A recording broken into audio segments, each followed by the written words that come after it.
Hello, everyone. I'm John Evans. Welcome to another episode of One-on-One. Carmin Black was working as a TV news reporter when a phone call changed her life and ultimately the lives of countless others because it sent her in a new direction. Well, an internship, a bag of bullet casings, and $200 later, Half United was born. Carmin and her brother Christian created a fashion brand, and is now responsible for feeding hundreds of thousands of hungry children in places like Haiti, Cambodia, and Fiji. Their merchandise, handmade, is now sold in major retail outlets. They're a success story. But they still haven't repaid their parents that first $200. Oh my God, that's so funny you would ask me that way. No. And it's the running joke between my brother and I, we're not going to. Like, we refuse. Yeah. We're like, you gave it to us, and that was an investment, and we're keeping it. So, no. It's their long-term investment, is what you're saying. Yeah. And I mean, they've invested, of course, in other ways, but not sure. financially, really. I mean, we've never asked our parents for financial gain, or for financial assistance, rather. Yeah.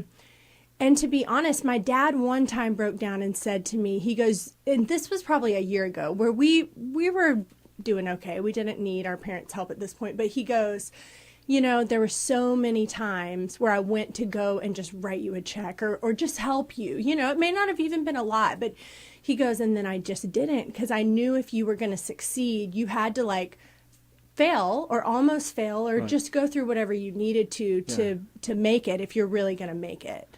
Does it still amaze you, though, that $200, the seed for everything that has grown out of your just awesome efforts? I think for me, it's weird because I come from a family of entrepreneurs, and growing up, it wasn't a ton of time, but there were many times where we went to my great-grandfather's.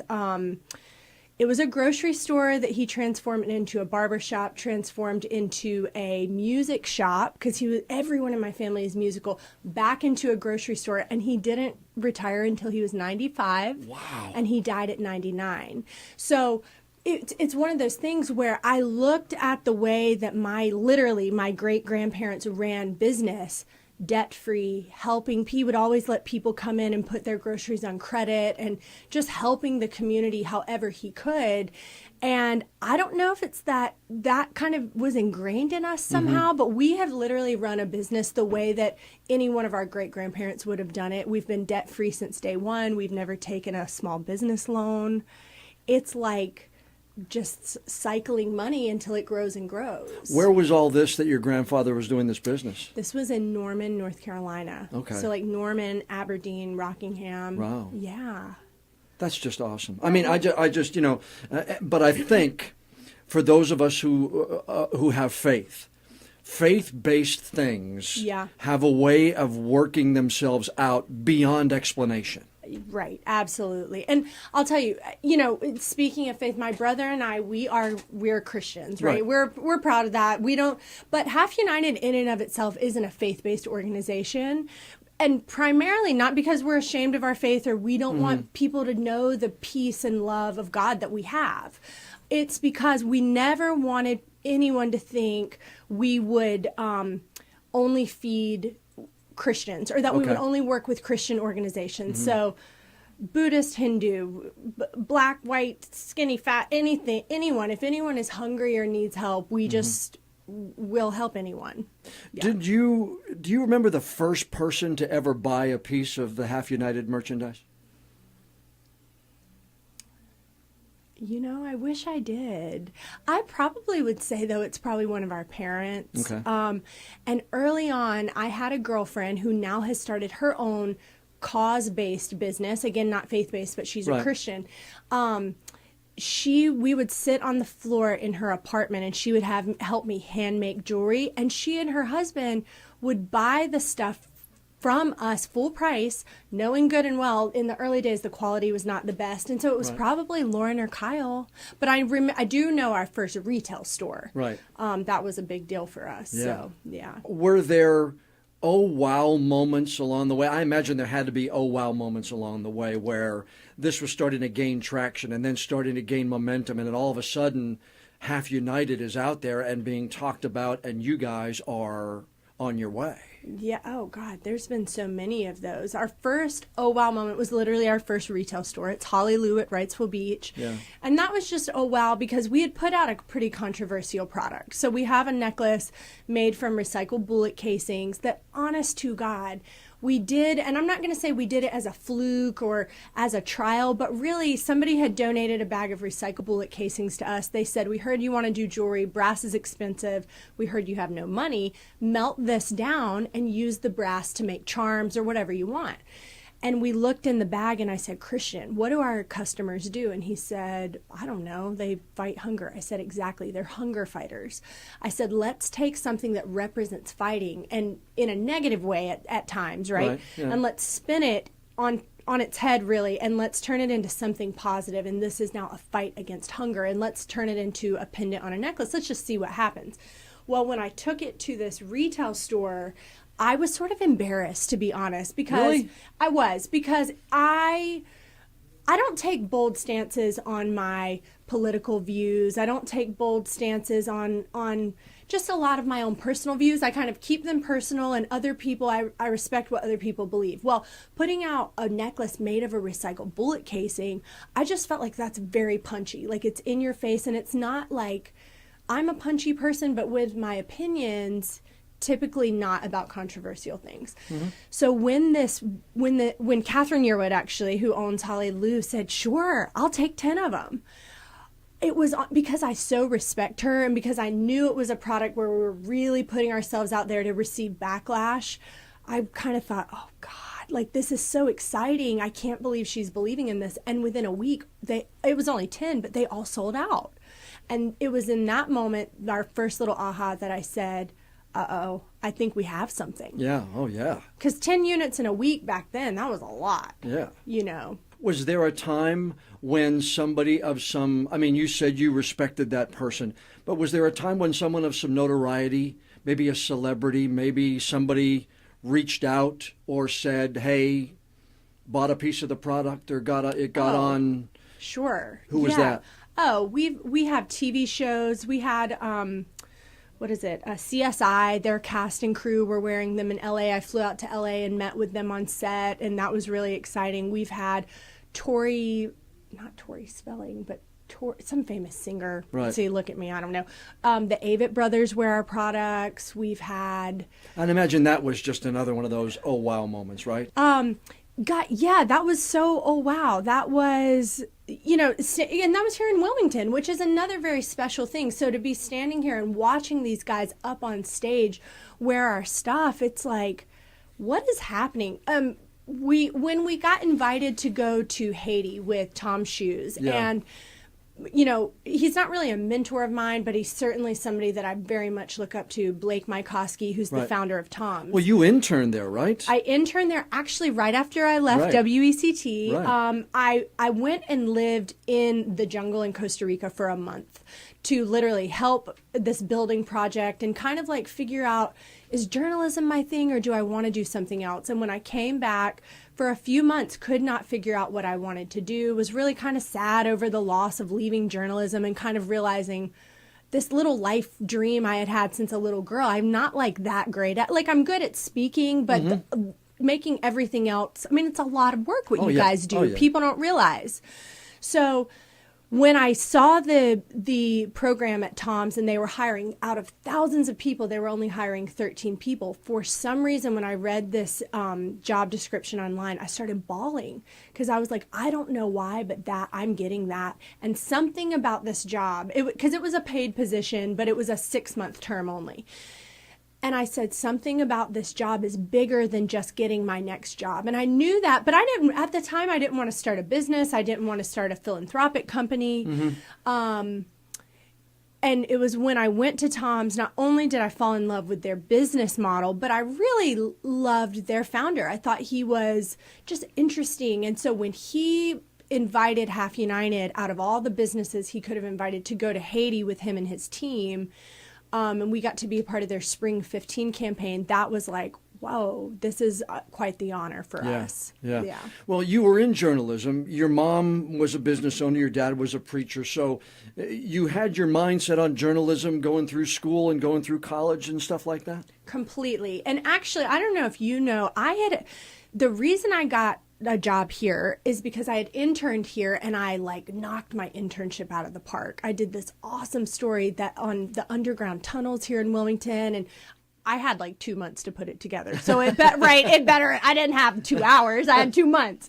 So of course it was good. But the reason I was decent at being an intern here is because the previous summer I spent on Capitol Hill working for ABC News Bureau. Mm-hmm. And I was pretty vicious in every day calling the station. I mean, of course, I worked at the Bureau, but every day calling when I didn't have to intern, and saying, if you need anybody, if anybody gets sick, if you need someone to go out and just gather notes, you send me. Well, what they did that summer was I interviewed one-on-one Hillary Clinton, Nancy Pelosi, Allen Iverson, Michael Eisner, all these people. And you may have actually heard that story by this point, but I just thought, man, this is such a cool thing. You get to meet people and really share with them, what they're living. That's what drew me into this whole thing, and wanting to be the source and wanting to be the place where people go to get their news. Right. It's every day is different, but yet it's the same. And that's what the cool thing was about this job. And that's why I got into it, because I wanted to tell stories. Right. But you got into it, and it had even changed from the time that I got into it, from when you got into it, because everybody used to have a photographer used to go with every reporter, and the photographer would edit the story for the reporter while they, wrote the stories. By the time you're here, you're shooting your own stuff, you're going out and doing all that kind of stuff. And so it was starting to change about that time, wasn't it? Yeah, and it was a lot. And so when I was on Capitol Hill, I had two photogs. I'd sometimes even have a sound guy. Yeah. I'm in the Russell Rotunda speaking to what was at the time Secretary of, I guess she was Secretary of State. Yeah. No, yeah.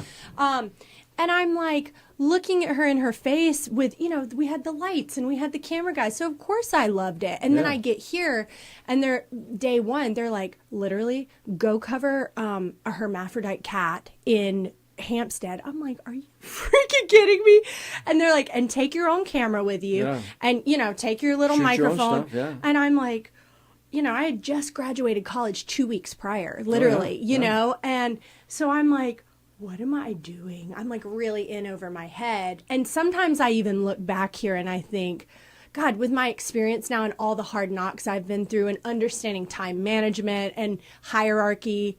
Was there a turning point actually here that made you make that choice? There was. So what I did was I actually applied for journalism school at Columbia. Okay. And I said, well, shoot, maybe I need to go back to school. Maybe I need to learn more, get more seasoned that way. And I thought, well, if I'm going to go big, I'm going to go big. So I'm going to go to the top journalism school. Oh, yeah. So I went through the whole thing, took the exam, got a call with one of the advisors, and she said to me, hey, listen, we can tell you have experience. You did a really good job on your exam. And she said it was well written, really good. And I said, thank you. I said, so does this mean I'm accepted? She goes, the only problem is you don't want to be a journalist. And I said, excuse me? Yes, I do. She said, Carmin, let me tell you right now, I've been doing this a long time. No, you don't. And she goes, and for that reason, I am not admitting you. And I said, excuse me, and I sat there, and to be honest with you, that was all I needed. And I thought, there's something to that. Now, who was this lady? Do you remember? The dean of the School of Journalism. Oh, really? Yeah, at Columbia. She says, and it was really well written and great job, but you don't want to be a journalist. She saw something in all that. She must have seen it or read something, or maybe through my tone of voice. And when she said that, I thought, I got to figure out what else. And while I was on the road with Tom's, because my job was to travel the country and speak at high schools and colleges, I was becoming more and more excited about the idea. It was just an idea of coming home to North Carolina and actually starting a similar concept, but doing it with my brother, who was at the time trying to start a little men's clothing company. Yeah, and he had a couple of shirts that he had already designed to start, right? So I said, listen, Christian, let's team up. We've been best friends since we were little kids. I've learned a lot at Tom's. Let's apply my knowledge with your skills in design, and let's give this a go. believing I knew how to run a business, but looking back, what a joke. Really? Oh, God. Oh, my God. We didn't have a budget until probably year 5. We're only at year 8. So how did you survive? I do not know. Like, I do not know. I don't know. I mean, we were always very honest with our give to Right. a fault. I mean, down to the penny. We Right. gave what we said we would give. And we actually didn't take paychecks for the first 3 years. So I worked as a nanny. And that was very humbling. Yeah. You know, and this sounds silly, but watching you guys on the news, and here I am starting this Cracker Jack business, and I'm just up the street nannying and working at a school of the arts and clicking it on and having to tell myself, remember, Yeah.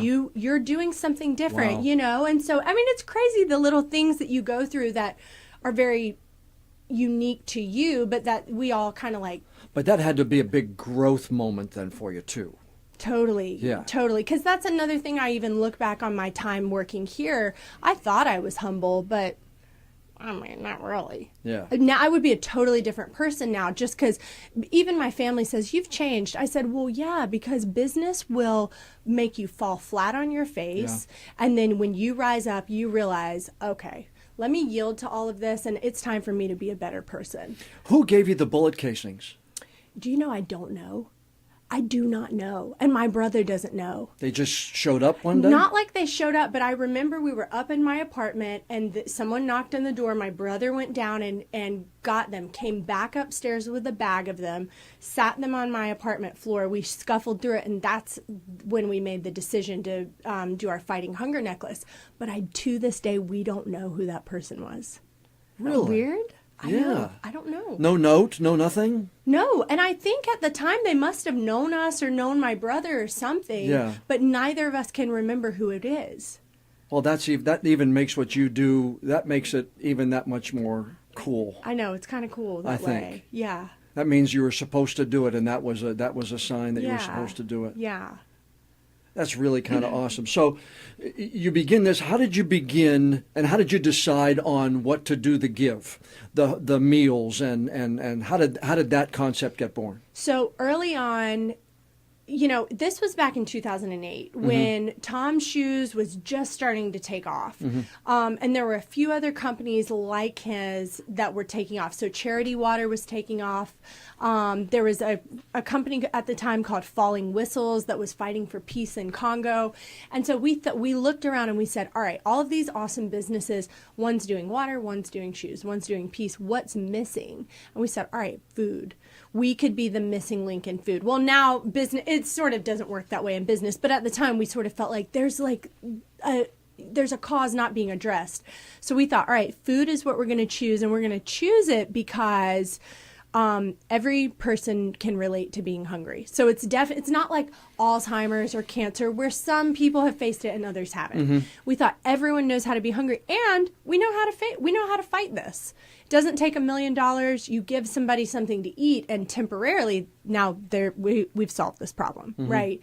You just have to, but what we're doing now is working on the roots of what causes hunger, not just feeding people. When's the first time you went overseas? It was probably about 4 years in. Okay. We went to Haiti. Was that with Tom's? That was with Tom's, right. and that was what really opened our eyes. Previous to that, we were donating to our charity partners so little that what we were donating was less than the cost of a plane ticket. So we thought, we're not spending $1,500 on a plane ticket to Fiji just to go and see how we can, we thought we could use that money for a plane ticket and give it to our charity partners who we know very well and trust. But when we went with Tom's, that's when we thought, okay, now it's time to start getting out there and seeing and doing. How many times have you been back since? 6, I think. Yeah. Like a re-nourishing every time you go? You know, it's more like an eye-opening, because the more I go, the more I understand the people, the more I understand the culture. And it's a weird understanding. It's like the more I go to Haiti, the more I'm like, I realize why if I was Haitian and I lived here, I would probably be living the same way these people live. You can't compare developing nations and the way they operate in any way to the way America works. You can't say, well, we should pay them these wages or we should do this, that, or the other. The infrastructure is not there. And it's like my mom, she was going with me and she said, well, let's not take our toiletries. When we get to Haiti, let's just go buy them.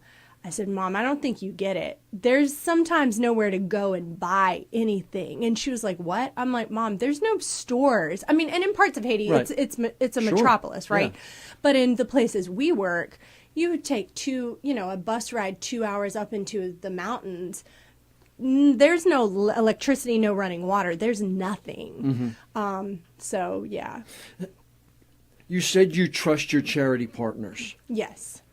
How were you able to make sure that your money was going to that cause? Yeah. Well, Because, I mean, you hear all the time to make sure you donate to some place that's good and trustworthy. So how did you make sure, because of the chance you took and the life you were leading when all this was going on, Right. doing the 2 jobs, doing the 3 jobs, how did you make sure that it was going where you wanted it to go? Yeah, well, so the unique thing is our contacts in Fiji, they're actually close family friends that we've had since I was a little kid. Okay.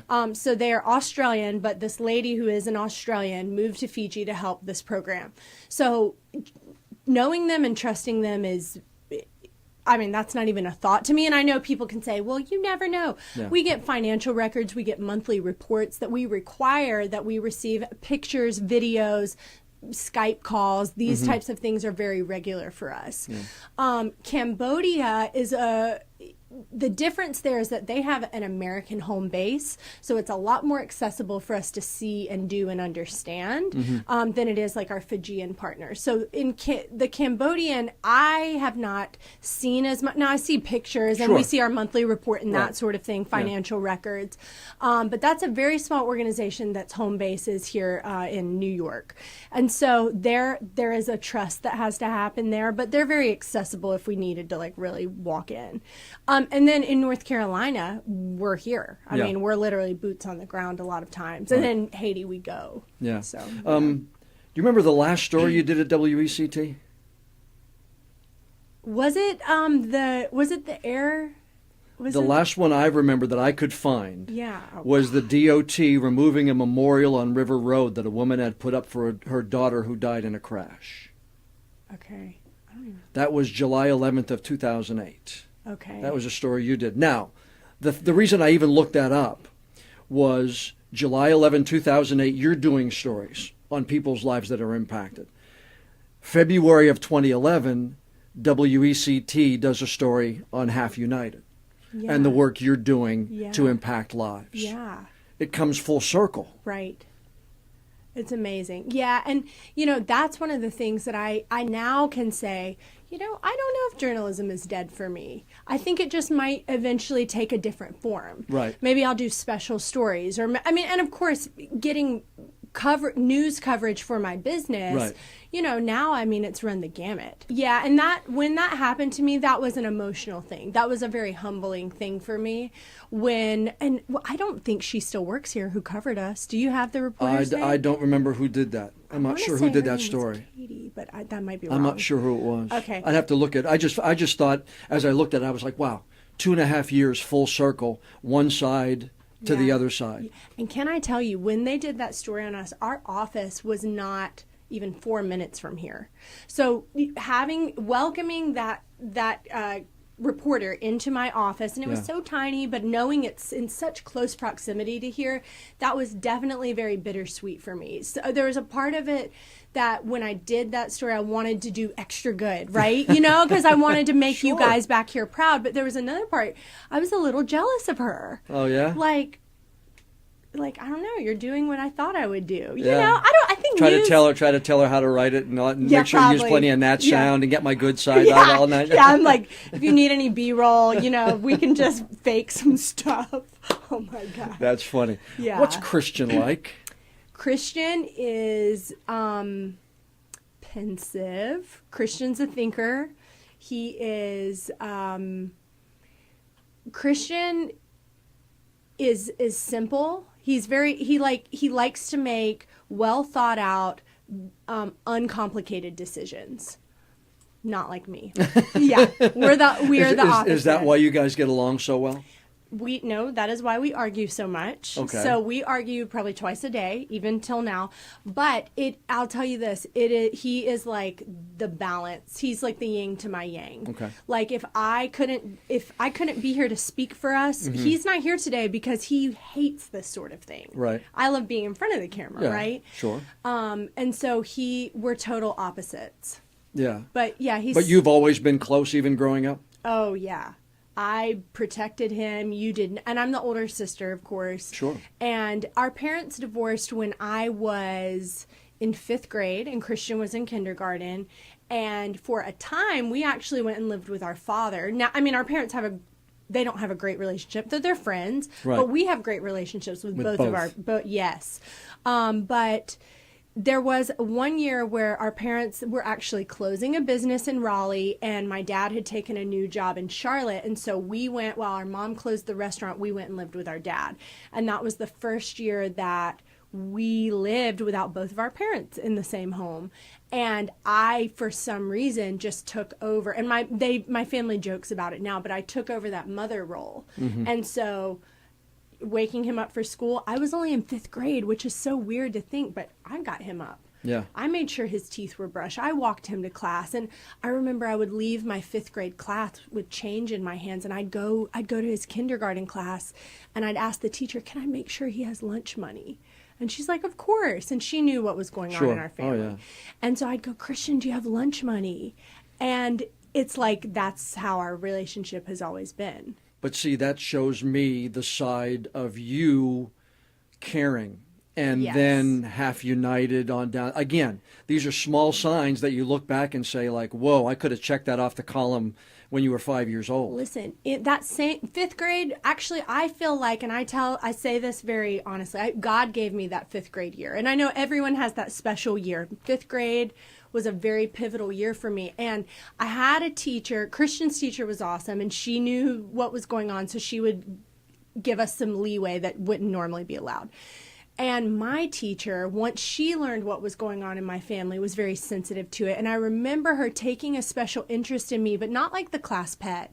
She said to me, she took me in the hall one day and she said, "Listen, I know that you have a heart for helping people." She goes, "I would like for you for 1 hour a week to go and work with the special needs kids." And so I got to leave class for an hour a week and I went and worked with the children with disabilities. And as a result, a lot of other kids in my class wanted to. And so a little group of us would go and work with the children with disabilities. And I still have a little picture. And I think back, I think that teacher saw that in me. And and I loved it. Yeah. So that's, again, these little things that people could have, when they get together, when you're on down the line and you're already growing in your fame for helping people, but on down the line when they have that special ceremony for Carmin, all these people are going to say, "I knew when." Yeah, here's right, the check mark. Right, yeah. I knew when. Here's the check mark. Yeah. You started with the bullet casings. When did you decide to expand and take some of the steps to the jewelry, to the shirts, to some of the other things, and then you start going into the businesses and the Nordstroms and all these things? How do you make those kind of decisions? You know, it's funny. So we had gotten picked up by a showroom in Los Angeles. And showrooms, for people that don't know, are basically these places where, you know, if you ever walk through, let's say, I don't know, even a Target, and you think, how did all these random brands land here? Okay, well, if it's a fashion-based brand, I can't speak for like Nabisco or for food brands, but if it's a fashion-based brand, they probably were found in a showroom. And so all of these brands will be featured in a few, or well, really it's hundreds and actually probably thousands of little spaces. And so a buyer from Nordstrom had come through and seen our bullet necklace collection. The showroom would not follow up, would not follow up, would not follow up. So we fired the showroom, which is kind of like when you're a young brand and you're in a pretty reputable showroom, that's kind of like unheard of. Right. It's almost a slap in their face. Like, are you kidding? We let you be in our showroom. Yeah. Anyways, so I called Nordstrom and I pretended to be a buyer. And I just kind of like worked my way up through the system and finally got to the person who buys products and who would have bought from our that showroom. And she said to me, I mean, truly, the way I got this phone call was pretty ridiculous, but kept working the system. And finally, when I get through to the buyer, she says, hi, her name was JC at the time, the lead jewelry buyer for Nordstrom. And I said, hi, my name is Carmin Black. Listen, I'm not going to take much of your time, but I found your name through a friend of a friend of a friend, basically. She said, oh, hi, Carmin. I saw you at XYZ showroom. I've been waiting on your call. Wow. And I fell out. And that is how we landed the Nordstrom deal. And it was when we got into Nordstrom that I quickly realized, okay, we have a singular product, basically. It's time to expand. Okay. So it was just a natural next step. And we just developed an idea, and then the Giving is the New Black, the whole T-shirts and everything else like that? Giving Back is the New Black came probably a year and a half later. A friend of ours had her own company called Shop Jawbreaking. It was blowing up like gangbusters, but she was only 18 who had started this company. Wow. She lived in Raleigh.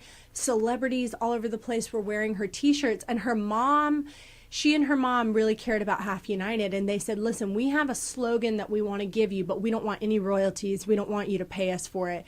They said, giving back is the new black. We were thinking about it for you guys. Just take and do with it what you want. We have probably sold thousands of those T-shirts now, thanks to them. And so it's just, things just happen naturally, but we've had to navigate the fashion industry with no training. I can tell you now how to go from a drawing to a rendering to making a cast to then it becoming a live product to how to check for quality, but nobody taught me this. So you learned the on the job. Yeah. On the job. Yeah.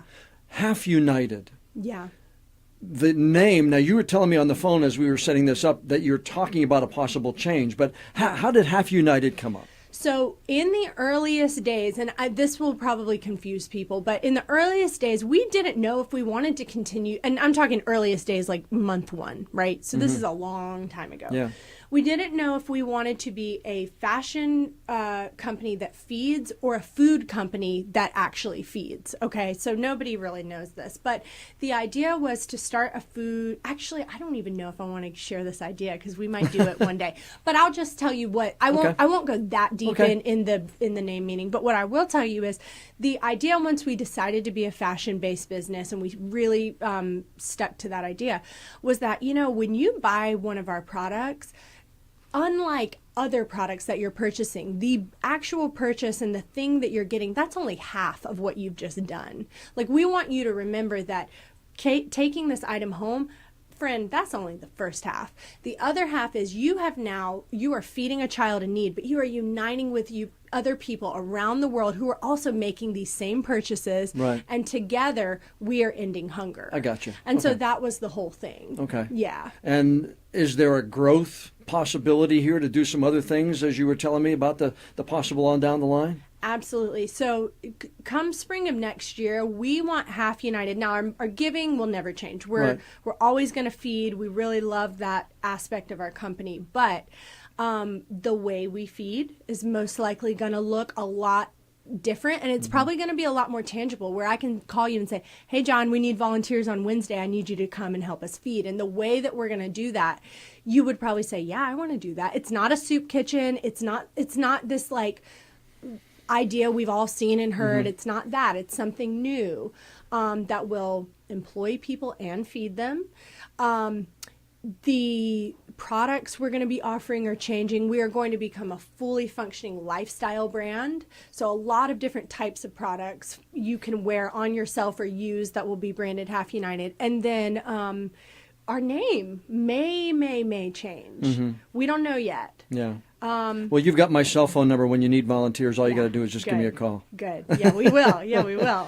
It wasn't long after you started, you were named a woman to watch in business. Yeah. By Wilma Magazine. Yeah.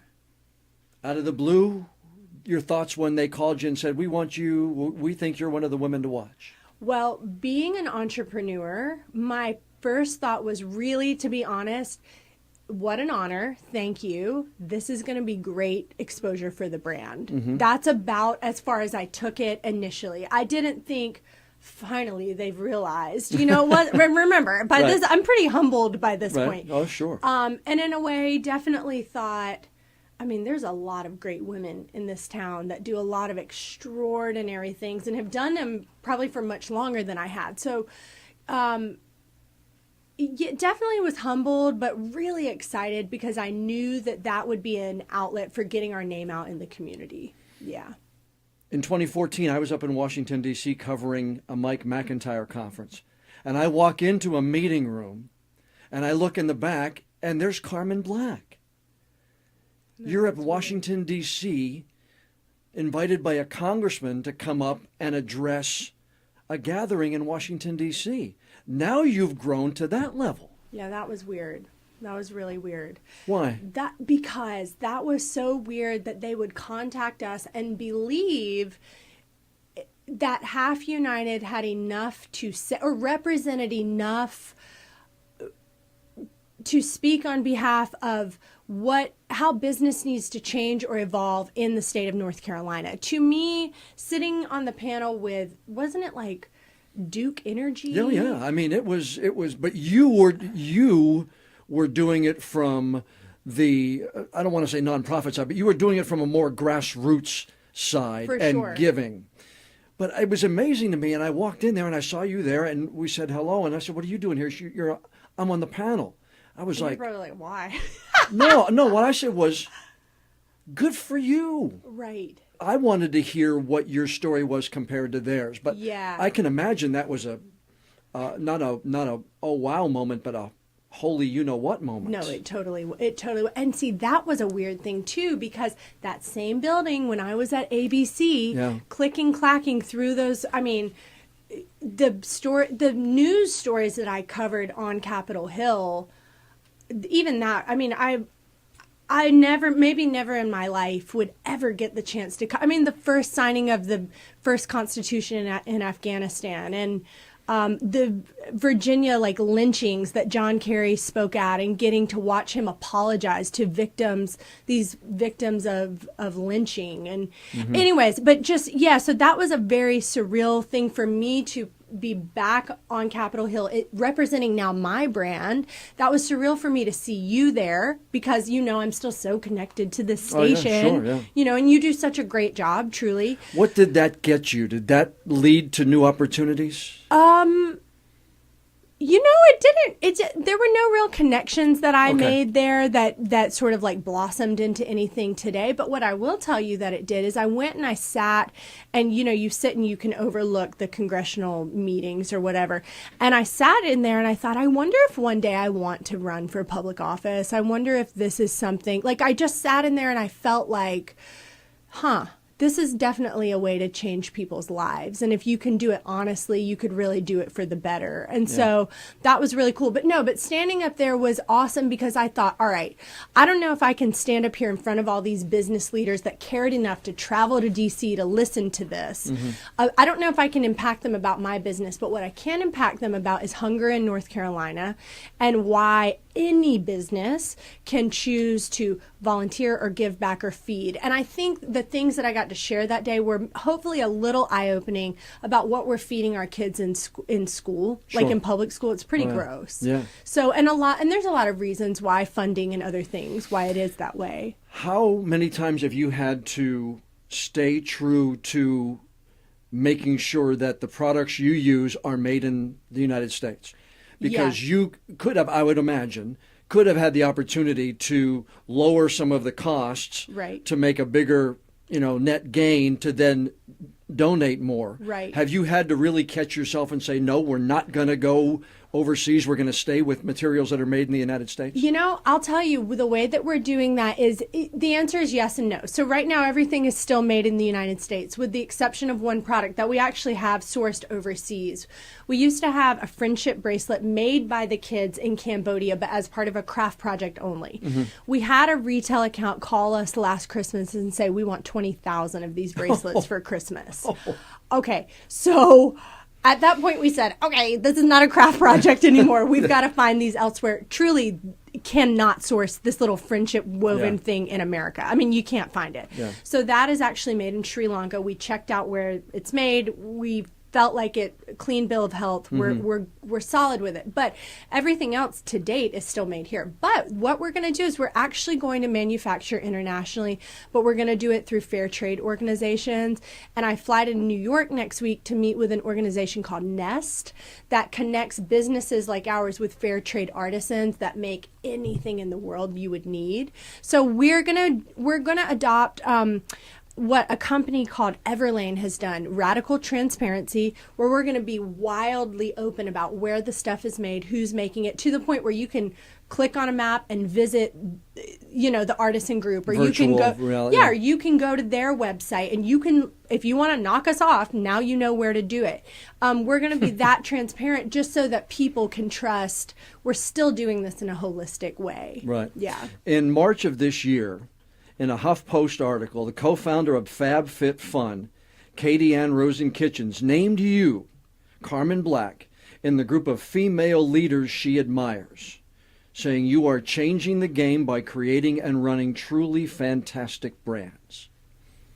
That's crazy. Yeah, that's crazy. I don't think it's crazy. I think you still underestimate the good that you're doing. Oh, man. Well, I just don't think you should ever think you've arrived. I mean, I always say this, and maybe I'm being maybe I'm being hard on myself, but I'll put on this Southern voice and I'll go, team, just remember, and I say this to my team and to myself sometimes, I'm going to go, don't nobody know you. Don't nobody know you. And that's what I tell our team. I'm like, nobody in this room, just remember, we can be in Target, we can be in Nordstrom, we can have her in the Huffington Post article. And when I read that, I was so honored because her organization, FabFitFun, is huge. Yeah, it is. But I always remind myself at the end of the day, don't nobody know you. Yeah. And that's just a nice thing to keep you grounded. But that also shows how humble you are, too. Maybe. And maybe. down to earth. Yeah. Yes. Yeah. Absolutely. Do you know how many meals you've served to date? Do you know it's almost 700,000? Yeah. That's staggering to me. I know. And last month we had a really killer month.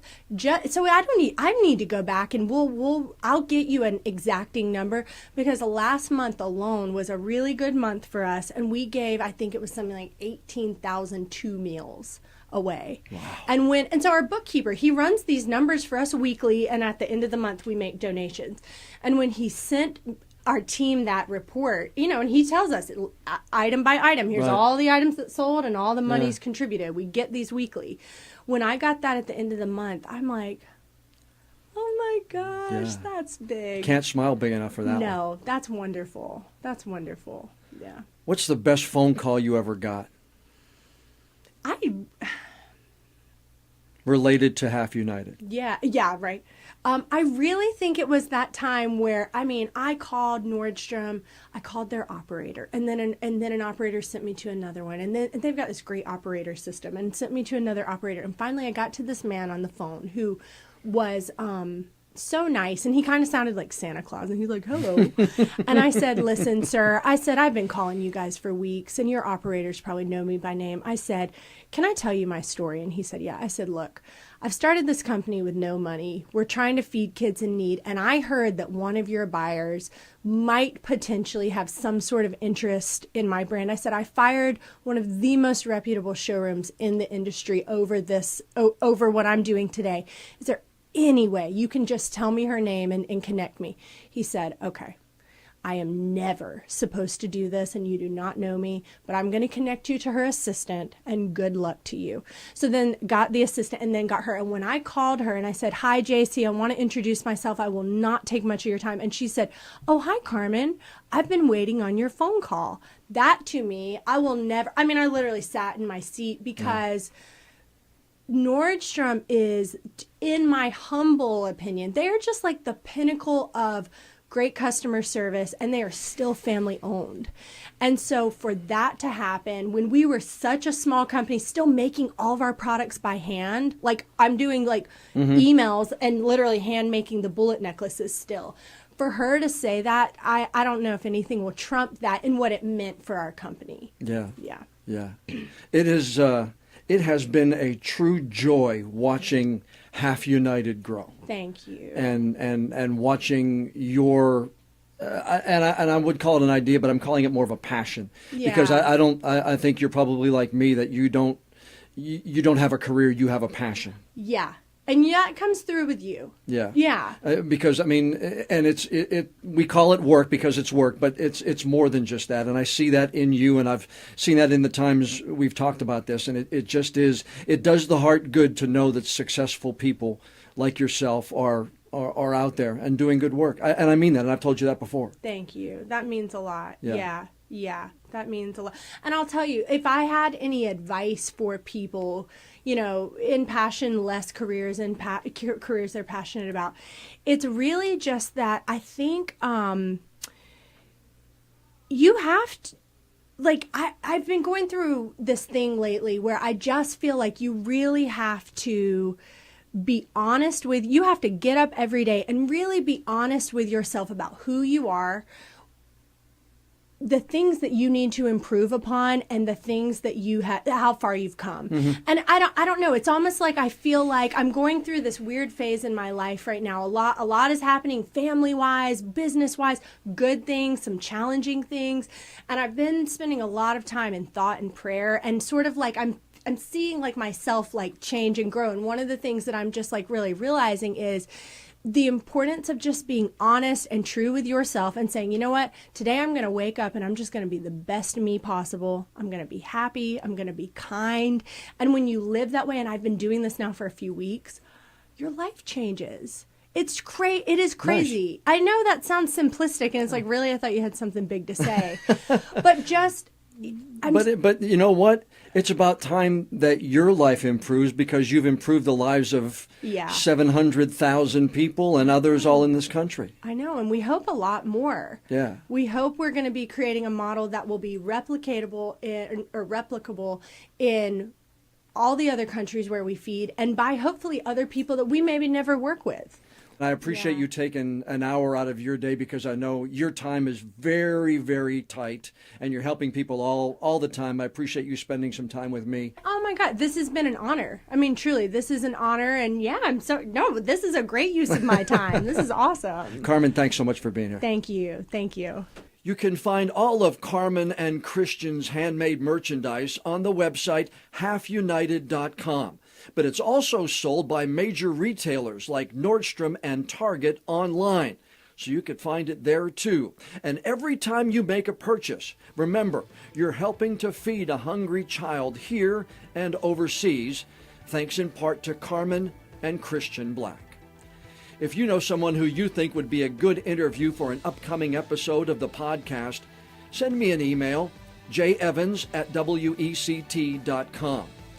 And if you like what you heard in this episode, please leave a rating or a review, because that'll help us bring in even more listeners. I'm John Evans. Thanks for joining us for this episode of One on One.